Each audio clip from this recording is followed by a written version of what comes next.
جو انکم ہے وہ کتنی اربوں میں ہوتی ہے نا.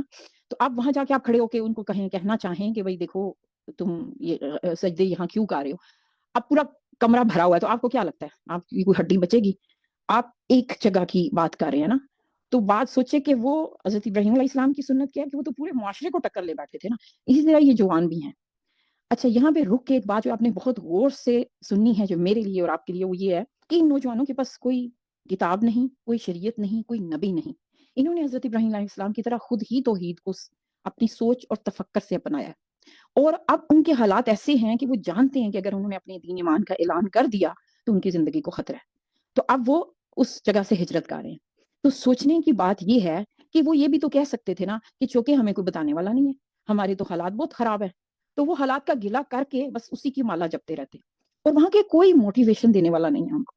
ذرا سوچیں کہ آج جیسے پاکستان کے حالات کو برا بلا کہنا عین عبادت سمجھ لیا گیا ہے اور ہر وقت ہر طبقہ بالخصوص اس میں سمجھتی ہوں دینی طبقہ بہت قصوروار ہے. وہ طبقہ جو مایوسی کی باتیں کرتا ہے اور سوچتا ہے کہ حالات کی خرابی کو بہت زیادہ لکھ کے مایوسی پھیلا کے ہم دین کی خدمت کر رہے ہیں. تو میرا سوال یہ ہے کہ حالات اس سے زیادہ کیا خراب ہوئے ہوں گے جتنے ان کے تھے کہ ان کو اپنے کلمہ پڑھنے کے لیے بھی ان کو جان کا خطرہ ہے نا. تو ایسے میں وہ حالات کی خرابی کا رونا نہیں رو رہے ہیں. تو سوچے کہ جب ہم یہ کہتے ہیں نا کہ حالات اتنے خراب ہیں اور مجھے کوئی بتانے والا نہیں تھا، میرے پاس کوئی اپا نہیں تھی، کوئی بڑا بھائی نہیں تھا، کوئی باپ نے والدین نے نہیں یہ بتایا، بڑوں نے نہیں یہ بتایا. تو فار گاڈ سیک اصحاب کہف کی کہانی اللہ اس لیے بتا رہا ہے کہ جب آپ اللہ پہ بھروسہ کرتے ہیں نا اور اپنے ایمان کو بچانا چاہتے ہیں تو پھر اللہ تعالیٰ یہ بتا رہا ہے کہ جملہ غور سے سنیے گا کہ یہ انبیاء نہیں ہے مگر ان کے ساتھ کتنا بڑا معجزہ کر دیا گیا. اللہ کہہ رہا ہے تم حالات سے کیوں ڈرتے ہو، تم مجھ پہ بھروسہ کر کے دیکھو اور میں تمہیں کیسے پھر بچا سکتا ہوں. اللہ کیوں ان کی کہانی سنا رہا ہے کہ تم حالات سے مت گھبرانا، تم بس اپنے ایمان کی حفاظت کرو تو دیکھو میں پھر کس طرح کے اسباب پیدا کر سکتا ہوں. کیوں اللہ تعالیٰ ہمیں بتا رہا ہے کہ ان کو اللہ نے 300 سال سلا دیا. وہ نبی نہیں تھے لیکن ان کے ساتھ معجزہ ہوا. کیوں؟ کیونکہ ان کے پاس جتنا علم تھا نا ان کو علم بھی نہیں تھا. یعنی ہم یہ سوچتے ہیں کہ نہیں میں پہلے پورا قرآن پڑھ لوں، پھر تجوید سیکھ لوں، پھر تفسیر کر لوں، میں فلانا کورس اٹینڈ کر لوں، پھر ایک وقت آئے گا یا مجھے کوئی مل جائے یا یعنی باہر سے کچھ بدلے گا تو میری زندگی میرا اندر تبدیل ہوگا. اور ہم اس میں زندگیاں گزار دیتے ہیں بیرونی عوامل کی تبدیلی کے انتظار میں. مگر یہ نوجوان ایسے نہیں ہیں.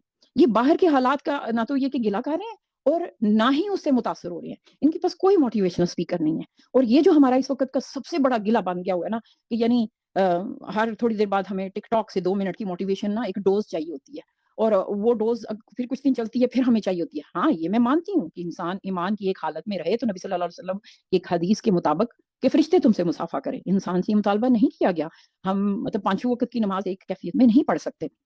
لیکن اس چیز پہ اتنا ڈیپینڈ کر دینا کہ مطلب کیونکہ میں تھراپسٹ ہوں، میں لوگوں کی جب کیسز کرتی ہوں تو یہ جملہ میں بہت سنتی ہوں کہ بھئی کوئی بتانے والا نہیں تھا. تو اللہ یہاں سمجھا رہا ہے کہ ان کے پاس بھی کوئی بتانے والا نہیں تھا. میرے اور آپ کے پاس تو بہرحال اتنے سارے لیکچرز ہیں نا یوٹیوب پہ اور کتاب موجود ہے، ہمارے پاس تو سیرت موجود ہے. ان کے پاس کچھ بھی نہیں تھا، زیرو. اور پھر بھی یہ اٹھتے ہیں جتنا ان کو توحید کا بس لا الہ الا اللہ سمجھ آ گئی ہے اور اسی پہ ہی وہ چل پڑتے ہیں. وہ کہتے ہیں ہمارے لیے اتنا علم کافی ہے اور اس کی حفاظت کے لیے وہ گھروں سے نکل گئے ہیں. ان کو نہیں پتا یعنی جب وہ گھر چھوڑ کے نکلے ہیں نا تو کوئی فرشتہ نہیں ان کو بتانے آیا کہ نہیں فکر نہ کرو تم اس غار میں چلے جاؤ وہاں اللہ تمہیں 300 سال سلا دے گا. جیسے حضرت ابراہیم علیہ السلام کو نہیں پتا تھا کہ جب مجھے یہ آگ میں ڈالیں گے تو آگ کو حکم ہو جائے گا. انبیاء یا یہ کہ میرے بیٹے کو جب میں اس کے گلے پہ چھری پھیروں گا تو اس کے بدلے ایک جو ہے وہ دمبا بھیج دیا جائے گا.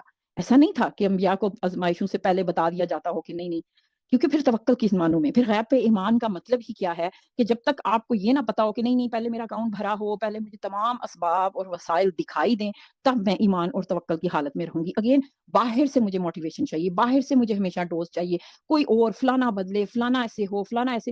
یعنی یہ جو بہت زیادہ ہم انحصار کرتے ہیں نا باہر کے عوامل سے تو اس کا مطلب یہ ہوتا ہے کہ میں تو بہت پھر کمزور سی مخلوق ہوں.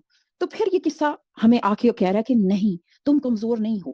تم اپنے اس جو اگر تمہیں کلمہ دیا گیا نا تو اس کا مطلب کہ تمہیں کچھ ہے.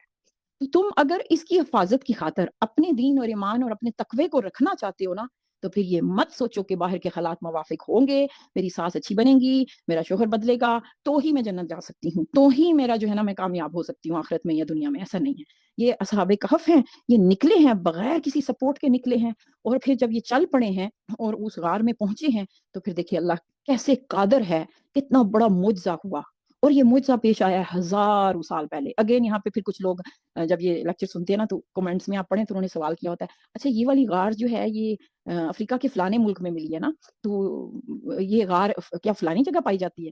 اب سوچیں کہ یہ غار کس جگہ پہ اللہ چاہتا تو اس کا مکمل ایڈریس اور پوسٹ کوڈ بھی دے دیتا, ہم جی پی سی لگاتے اور اس غار میں پہنچ جاتے, مگر اس سے کیا فرق پڑتا نا. یعنی یہ تاریخیں, نمبرز, تعداد, اللہ تعالیٰ نا ایسی چیزیں غصے سے کہہ رہا ہے. دوبارہ اس آیت کو جو ہے وہ لوگ کہتے ہیں 3 تھے چوتھا کتا تھا, اور دوسرے کہتے ہیں 5 تھے چھٹا کتا تھا. یہ بےتکی ہانکتے ہیں. اب سوچے کہ اللہ کا غصہ جھلک رہا ہے نا آیات میں کہ بھئی میں نے تمہیں یہ کہانی سنائی ہے تو تم کن باتوں میں پھنس گئے ہو. یعنی تمہارے لیے نمبر جاننا کیوں ضروری ہے؟ یہ اگر اس نمبر تعداد کو جاننے سے ہی تمہیں ہدایت ملتی تو اس کلام میں سب سے پہلے ہی وہ تعداد بتائی جاتی. اگر وہ کون سا درخت تھا, اس کا پھل کیا تھا جس سے حضرت آدم علیہ السلام کو منع کیا, یہ جاننا ضروری ہوتا تو اللہ تعالیٰ ضرور بتاتا. تو اس لیے ان قرآن جو باتیں نہیں بتاتا نا, یا مطلب جو فقہ کے وہ جو پیچیدہ موضوعات ہیں, علم سیکھنے کا مطلب یہ نہیں کہ ہم ان کے پیچھے پڑ جائیں نا. یہاں پہ اللہ تعالیٰ ڈانٹ رہا ہے اور کہہ رہا ہے کہ یہ قصہ پڑھیں گے سارے لوگ الا قلیل, مگر کم ہی لوگ صحیح نظریے تک پہنچیں گے, صحیح سبق سیکھیں گے کہ اصل میں ان نوجوانوں نے کیا کیا اور اللہ نے کیوں ان کے لیے معجزہ کیا. اور آج بھی ہر دور میں جب بھی تم اٹھو گے کہ جب پورے ملک پورا معاشرہ حالات تمہارے مخالف ہوگا اور تم اپنی ایمان کی حفاظت کرنا چاہو گے تو اللہ وسائل بھی پیدا کرے گا, وہ پناہ بھی دے گا اور وہ سارے اسباب پیدا کرے گا, کیونکہ اللہ تعالیٰ نعوذ باللہ یعنی وہ قادر ہے, اللہ کل شیء قدیر ہے. تو یہ ہمارے اس ایمان کی تصدیق کرتا ہے واقعہ. پھر اللہ کہہ رہا ہے قرب عالم بعدتہم, ان سے کہہ دو کہ اللہ کو پتہ ہے ان کے نمبرز کیا تھے, اور بے وقوفو کس بحث میں پڑھ رہے ہو نا. اور پھر فلا تمہاری فیہم الا مرون ظاہرا, تمہاری جیسے وہ دودھ دھونے کو بھی کہتے ہیں, جیسے ہماری زبان میں بھی کہتے ہیں نا کہ یہ مجھے وہ محاورہ یاد نہیں آ رہا, لیکن جیسے دودھ نکالنا اور کسی بات کی ہاں جیسے جس کو کہتے ہیں پیاز کے چھلکے اتارنے والی بات, یا بلا وجہ کی جو قصے ہیں اس کی طرف نہ جانا. ولا تستفتی فیہم, اور نہ ہی ان کے بارے میں نا لوگوں سے بحث کرنا. یعنی کوئی اگر نمبرز میں الجھنا چاہے اور کوئی اس قصے کو سن کے صرف یہ شروع ہو جائے, سوچنے لگ جائے کہ غار کون سا تھا اور ان کی تعداد کیا تھی, ان کے نام کیا تھے, ان کا کتا کے رنگ کیا تھا, تو پھر ان سے کہنا فلا تستفتی فیہم منہم احدا. اور مجھے یاد ہے کچھ لوگ تو اس پورے قصے میں صرف یہ دیکھتے ہیں کہ ہاں بھائی ان کی غار پہ مزار بنایا گیا تھا یا نہیں دیکھا, پھر آج مزار بنانے چاہیے, وہ اس پورے قصے سے یہ سبق نکالتے. تو اللہ نہ کرے کہ ہم اس میں کھڑے ہوں کہ ہم قرآن کے قصے پڑھیں اور پھر ہم ان چیزوں کے پیچھے پڑ جائیں جو اللہ چاہ رہا ہے کہ ہم نہ پڑھیں. تو اسی لیے ہمیں تعوذ پڑھنے کو کہا گیا نا. تو کہ شعوری طور پہ جب آپ اس کتاب سے ہدایت لیں گے نا تو یہ کتاب آپ کے سوالوں کا جواب دے گی, لیکن بات یہ کہ وہ سوال کون سے. تو اس لیے ہمیشہ یہ کوشش کریں کہ ہدایت کا مطلب کیا ہے. یعنی مجھے اور آپ کو صرف یہ جاننا ہے کہ میں جس طرح زندگی گزار رہی ہوں کہ میں اس کو قرآن کے سامنے پیش کرتی ہوں کہ اللہ تعالیٰ مجھے بس جاننا ہے کہ میں جو اچھے کام کر رہی ہوں اس کی تصدیق مجھے مل جاتی ہے, میں جیسے اپنے گھر چلا رہی ہوں, اپنی ذمہ داریاں پوری کر رہی ہوں, میرا شوہر جاب پہ جاتا ہے اور رزق حلال کما رہا ہے, محتاجی سے بچنے کی کوشش کر رہا ہے, یعنی جو ذمہ داریاں اللہ نے ہمیں دی ہیں وہ ہم نبھا رہے ہیں. تو ہمیں اچھا لگتا ہے کہ جب قرآن ہمیں خوشخبریاں دیتا ہے اور ان اعمال کو اپروول دیتا ہے. بلکہ حضرت حاجرہ علیہ السلام جب اپنے بچے کے لیے بھاگی ہیں تو اللہ تعالیٰ اس کو اتنا بڑی ایکنالجمنٹ دے رہا ہے, اسے حج کا حصہ بنا رہا ہے. اور جب ہمیں پتہ چلتا ہے کہ ہم ماؤں کا یہ درجہ ہے کہ ہم بچوں کے لیے جب بھاگتے ہیں تو ہمیں کتنا ہمارے لیے اجر ہے. یعنی جو اتنی اچھی باقی باتیں ہماری ہدایت کے لیے کھولی گئیں اور قصے سنائے گئے, حضرت موسیٰ علیہ السلام کا قصہ ہے, حضرت ابراہیم کا ہے, حضرت یوسف علیہ السلام کا ہے, ان قصوں میں انہی پہلوؤں کو رکھا گیا. کیونکہ اس دنیا کو بنے ہوئے ملین بلین سال گزرے ہیں, تو میری اگر آپ پچھلے 24 گھنٹے کی میں گفتگو ریکارڈ کروں اور لکھنا شروع کروں تو پتہ نہیں اتنی موٹی کتاب بن جائے. تو جائیے کہ پوری دنیا کی تاریخ میں سے خاص مناظر ہیں جو چن کے ہمیں بتائے گئے ہیں, تو انہی مناظر تک کا ہی تعلق ہماری ہدایت سے ہے. اب اس کے آگے پیچھے ادھر ادھر جھانکنا یہ کام ہم نے نہیں کرنا. تو مجھے امید ہے کہ اس قصے سے ہم یہ جانیں گے کہ میں اور آپ جب اپنی زندگی گزارے ہوتے ہیں نا تو ہماری زندگی میں ہر واقعہ, ہر فرد کو قرآن نے آیت کہا ہے کہ وہ ایک نشانی ہے جو ہمیں سکھانے کے لیے. آیت کہتے ہیں سڑک پہ لگے ہوئے سائن بورڈز کو بھی نا, تو وہ نشانیاں دیکھ کے ہمیں اللہ تعالیٰ گائیڈ کر رہا ہوتا ہے نا. جیسے حضرت آسیہ علیہ السلام کو دنیا کا سب سے اچھا شوہر دیا جا سکتا تھا. تو یہ پیچیدہ رویے, پیچیدہ لوگ ہمارے ارد گرد بٹھا کے ہی ہم تمہیں انہی حالات کے ذریعے آزمایا کریں گے تاکہ ہم یہ دیکھ لیں کہ تم میں سے کون ہے جو مسلسل کوشش کرتے رہیں گے اور کون ہے جو صبر سے کام لیں گے. یعنی صبر کہتے ہیں کہ اپنی حالات کو اس حالت پہ رہتے ہوئے بہتری کی کوشش کرنا. تو پھر آپ کی زندگی میں جو کچھ پیش آ رہا ہے, جو واقعہ بھی آپ کی زندگی میں آ رہا ہے, آپ اس واقعے کو کس نظر سے دیکھ رہے ہیں, اس میں غیر ضروری تفصیلات چھوڑ دیں اور اس کا وہ حصہ لے لیں کہ اس واقعے میں میرے لیے آیت کیا ہے, کیا نشانی ہے, اللہ کیا چاہ رہا ہے, میں اپنا فوکس کدھر رکھوں. تو ایک ہی چیز کو دیکھنے کے کئی زاویے ہیں.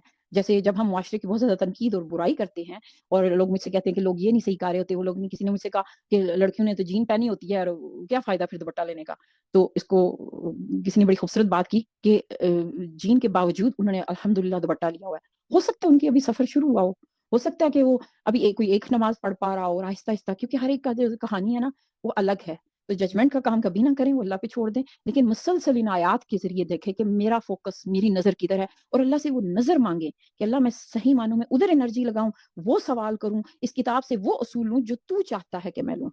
تو اس دعا کے ساتھ ان تجعل القرآن ربیع قلبی ونور صدری وجلاء حزنی وذہاب ہمی وغمی۔ السلام علیکم ورحمۃ اللہ۔